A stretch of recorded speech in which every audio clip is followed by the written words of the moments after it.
Kitang bumibiyahe sa tamang linyang truck ng basura sa Naga Camarines Sur.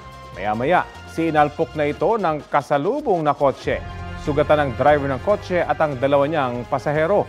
Ligtas naman ang sakay ng truck. Ayon sa pulisya, posibleng nakainom ang driver ng kotse. Maharap siya sa reklamong reckless imprudence o reckless driving. Sinusubukan pa siyang kunan ng pahayag. Pinamamadali na ang pagsasampa ng quo warranto case laban kay suspended Bamban Tarlac Mayor Alice Guo. Kasunod po ito ng kumpirmasyon mula sa National Bureau of Investigation na tugma ang fingerprints ng alkalde at ng Chinese national si Guo Huaping na sinasabing totoong identity ng alkalde. Balitang hatid ni Sandra Aguinaldo. Sa hiling ni Senadora Riza Ontiveros, siniyasat at pinaghambing ng NBI ang fingerprint ni suspended Bamban Tarlac Mayor Alice Guo at Guo Huaping, ang Chinong dumating sa Pilipinas noong 2003 at sinasabing totoong pagkakakilanlan ng mayora. Ang lumabas, fingerprints of Guo Huaping Ilin and fingerprints of Guo Alice Ilial were affixed by one and the same person. Yung Guo Huaping Ilin na kumuha ng 2006 na clearance and kumuha uli naman si Alice Guo Ilial ng clearance in 2021, iisang tao lang yun. Kumbinsido ang NBI sa resulta ng kanilang pagsisiyasat. Fingerprint, dactyloscopy is an infallible science of identification. No two person, even twins, will have the same fingerprints. Ipinadala na raw ng NBI sa Senado ang kanilang findings. Para kay Senadora Ontiveros, malinaw na si Guo ay Chinese national na nagpapanggap na Pilipino para bigyang daan ang mga krimen ng mga POGO o Philippine Offshore Gaming Operators. Malaking insulto raw ito sa mga botante ng banban, mga institusyon ng gobyerno at mamamayang Pilipino. Panawagan ni Ontiveros sa Solicitor General, madaliin ang pagsasampa kay Guo ng quo warranto case, hakbang para mapatalsik siya sa pwesto. Sa isang text message, sinabi ni Solicitor General Menardo Guevara na ang findings ng NBI ay breakthrough na magpapadali raw sa kanilang mga legal na hakbang. Hindi rin daw dapat palampasin ang pangiinsulto ni Guo Huaping sa batas ng Pilipinas. Ayon kay Senador Sherwin Gatchalian, dapat daw siyang maparusahan sa lalong madaling panahon. Sinusubukan ng GMA Integrated News na makuha ang reaksyon dito ni Guo at ng kanyang mga abogado. Sa pagdinig sa Senado, bukod sa isyu ng dalawang Alice Leal Guo, tinalakay rin kung posibleng may papel din sa mga POGO ang triad sa China at iba pang sindikato, gaya ng sinabi ng Presidential Anti-Organized Crime Commission. These are honest-to-goodness transnational criminals with records dating back to decades in China, Hong Kong, and Macau. The last one ay yung binabanggit po ni Yusek na wanted sa China na nagpapanggap lang siya, di umano nangunguha siya ng mangga. But upon checking with the Chinese government, he is a fugitive for very violent crimes, serious crimes. He's a member of a local triad in China. Tinalakay din sa Senado ang posible umanong koneksyon ng mga ni-raid na POGO sa isa't isa. Bukod dyan, may isa pa kaming nakitang connection na nakakabahala dahil may kinalaman sa isang napakalaking investigasyon ng Senadong ito noong nakaraang Kongreso pa. Ilalabas po natin ito sa tamang panahon. Sandra Aguinaldo, nagbabalita para sa GMA Integrated News. Sa pahayag ng kampo ni Mayor Guo ngayong umaga, hindi pa raw nila nasisiyasat ang mga ipininisintang dokumento at witnesses sa pagdinig ng Senado kaugnay sa ni-raid na POGO hub sa Bamban, Tarlac.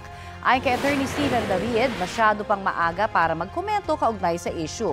Magagawa lamang daw nila iyon sa isang proper forum. Sa ngayon, inaasahan naman daw na magagamit ang mga dokumento sa anyay legal arena at doon daw sila magkokomento kaugnay nito. Ito na ang mabibilis na balita. Inaresto sa Quezon City ang isang lalaking 40 anyos dahil sa pagbebenta ng illegal na droga. Nakuha sa kanyang 17 gramo ng hinihinang shabu na may halagang mahigit 115,000 piso. Inaalam pa ng mga pulis ang source niya ng illegal drugs na hindi pa niya umano nakikita ng personal. Dati nang nakulong sa parehong krimen ng lalaki na aminadong bumalik sa pagtutulak.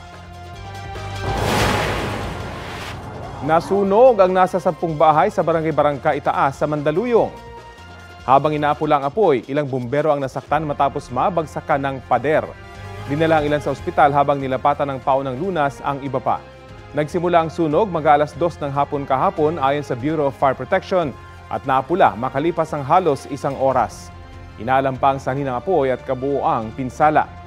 Patay ang 10 hinihinalang miyembro ng New People's Army matapos na makaengkwentro ang militar sa Pantabangan, Nueva Ecija. Batay sa report ng Philippine Army, June 21 nangyari ang insidente na nagsimula sa lalawigan ng Aurora.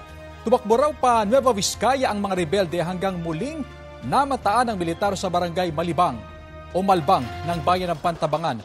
Na-recover sa mga rebelde ang nasa 14 na armas.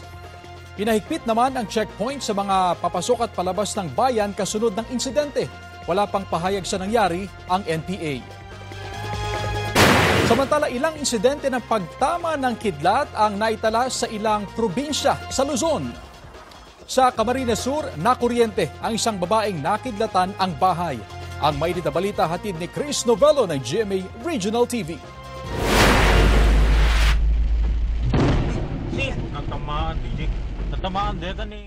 Bumabiyahe ang isang kotse sa Pasukin, Ilocos Norte. Maya-maya kita sa dashcam nito ang pagtama ng kidlat sa isang poste.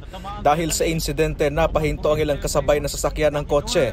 Nawalan din ng supply ng kuryente. Wala namang nasaktan. Sa Kalasyaw, Pangasinan, pagtama rin ng kidlat ang dahilan kaya hindi gumagana ang ilang CCTV camera doon. Paliwanag ng Pag-asa, nakaka-attract sa kidlat ang mga electronic device kaya ng CCTV camera. Mainam daw kung may lightning arrestor sa mga posteng paglalagyan ng CCTV camera. Natatamaan niya mga CCTV kasi nasa taas siya. Naka-intact doon sa puno na may mataas. Kasi ang kidlat ay attracted siya sa mga matataas. Medyo makintab siya at mayroon siyang electronic device na nakaka-attract din sa kidlat. Nakuryente naman ang isang taga-Nabo, Camarines Sur matapos tumama ang kidlat sa kanilang bahay. Pagbukas ko, sir, doon sa ref namin, doon na po, sir, akala ko talaga sa akin tumama yung kidlat. Almost 20 seconds po akong nakuryente, sir, na nanginginig po talaga, parang hinuhugot ako ng kuryente. Halos lahat ng outlet sa kanilang bahay ang nasira. Halos wasak din ang kanilang wifi router at ilang ilaw. Masakit daw ang likod niya at dumug ang kanyang kuko. Sabi ng Pag-asa Southern Luzon, posibleng kidlat at tinatawag na cloud to ground ang tumama sa bahay ni Deza. Delikado siya and usually nagdadara siya ng dakol na voltahe. Sa more or less assume mga 300 million volts.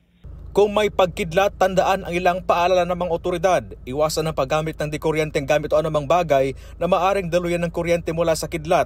Lumayo sa kawad ng kuryente kung nasa labas. Sumilong sa pinakamalapit na bahay o gusali. Iwasang sumakay sa mga sasakyan na walang bubong o bintana. Iwasan ang basang lugar o katubigan lalo na ang maruming tubig. Lumayo sa matataas na bagay tulad ng puno o poste sa malawak na area.